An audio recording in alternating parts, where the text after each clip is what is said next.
People always ask me, why the horse? And the answer is very complex. Horses are herd animals. They crave structure, they crave routine, they crave being with others. They really need to be in a controlled environment where there's no unknowns, and that's what makes them happy. They don't speak English, of course. They speak the language of motion, body language, energy, intention. You can't hide behind your words with the horse. The true essence of a horse is intention, encountered by people in many different ways. For the timid, it can really embolden them.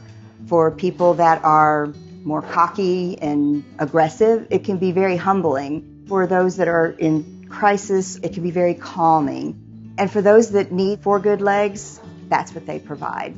So there's many different ways that the horse can be helping individuals. When you step into their world and really embrace it, you feel it. And once that feeling happens, then really cool things start to blossom.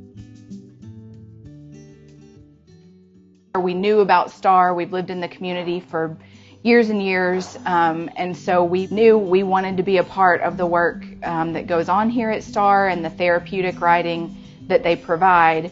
We waited until Collier was age appropriate and then got him on the list to get in, and we're very fortunate to be able to work with them. Immediately from day one, we saw a change. He's done therapy for years and years since he was 18 months old, but things that would require multiple requests for him to do, when he was on the horse, they would ask him to do these tasks, and it was almost just an immediate change in how he responded. When we had only been coming maybe 4 or 5 months, one day we pulled in the parking lot and he immediately said Dogger, which is the name of the horse that he's ridden while he's been here. And he says very few words. So for it to make an impact on him where he is associating the name of his horse and the joy he feels when he comes here, that would be enough for us. But the benefit of the therapeutic riding has just changed so many things about him, and being able to communicate better and just the way he looks forward to it each week. We've been so blessed by our time at STAR. Over the past 6 months, Maggie has learned to be a steward, a caregiver, and a friend. Rather than just riding the horse, Maggie is taking time to learn how to take care of the horse, groom the horse. She's learning that it's important to take care of the home and the space that the horse lives. It's important that they are fed and they receive water. And it's important to learn that horses are horses and they're living beings, and we're here to make sure that they feel loved and respected and cared for. The Reflections program was initiated at STAR in 2019, which is the same year that my dad was officially diagnosed with Alzheimer's disease. I had read a dozen books and attended 3 seminars on Alzheimer's disease and caretaker responsibilities, but nothing could prepare me for the drastic and sad changes in the personality and behavior of someone I had known, loved, and admired my entire life. My dad had been an athlete, a lieutenant colonel in the Air Force, a scholar, an aerospace engineer. He had a quiet sense of humor and he was a true gentleman, but he had become agitated, depressed, very confused, and angry all the time. My mother was exhausted and I was having a difficult time in my new role as the parent to the parent. All I did was say no to him. No, you can't drive. No, you can't have your guns back. No, you can't handle your own finances. My dad needed a positive experience. He needed to be out in the fresh air and have some physical activity.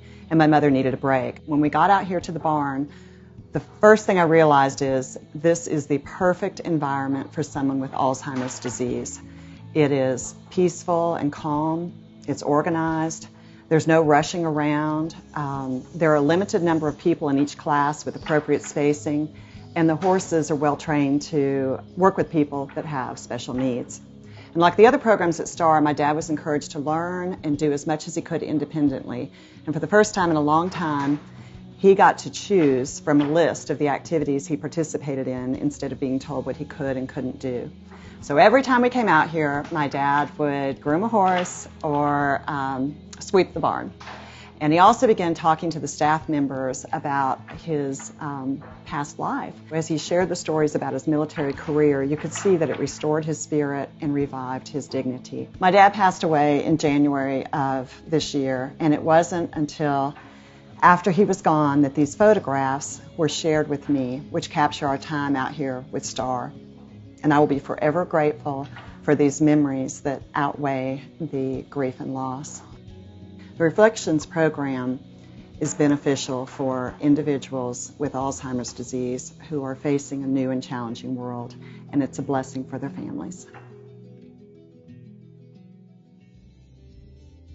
Hard not to smile when you see a miniature horse come trotting up, but when you see one wearing sneakers or a hula skirt and flower lei, people just light up. During COVID, we had to go window to window. We didn't get to have contact directly with the residents, but now that those restrictions are lightening up, we're able to go back in, and that's been impactful. Just people who have been isolated even more than the rest of us, not able to get out or see their families except through a window, showing them that we still care and that we're out there.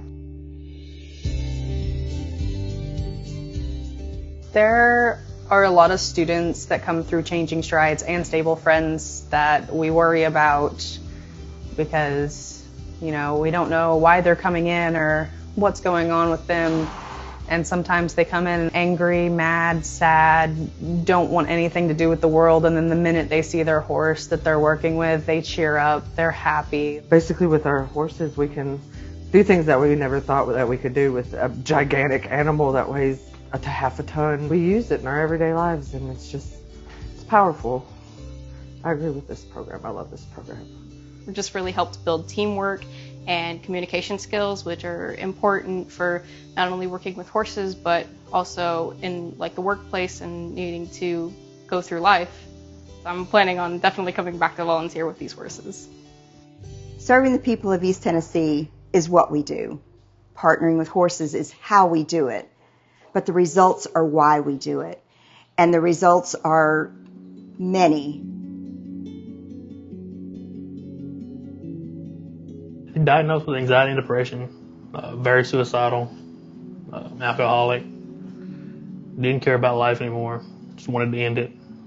Then when I finally got involved here, it gave me a purpose and gave me a reason to live. I never thought that I would have a connection with an animal like I do Mater. And then Mater and the staff give me that purpose. This is my place to come, and Samson and Apache will be waiting. And it's nice to be here, and it's nice to have a horse waiting on you. I used to just stay at home and not go out, and I was suicidal, and I got in this program. It's changed my life. I love it, and I volunteer as well. I'll be here until they kick me out. I started out with the unmounted class and was put with Dream, and I'd had a very bad day. I had 2 major losses 2 days back to back, and up until that point, the horse had been very stubborn and not cooperated with me for a couple of lessons, and he came up to me in the stall, came straight to me, and put his head against my head, and I knew that this is where I needed to be. I come back here because there's been a piece of me that's been missing in the program and the stables, and the horses give that back to me. In October of 18, I was suicidal. Horses are calming and allow me to leave the world behind. I love grooming. Cinderella liked it too. Horses are a big animal, and when they start trusting you, you start trusting others. Cinderella and Star saved my life. After 34 years of healing through horses, you would think it would lose its magic, but it hasn't, and I don't think it ever will.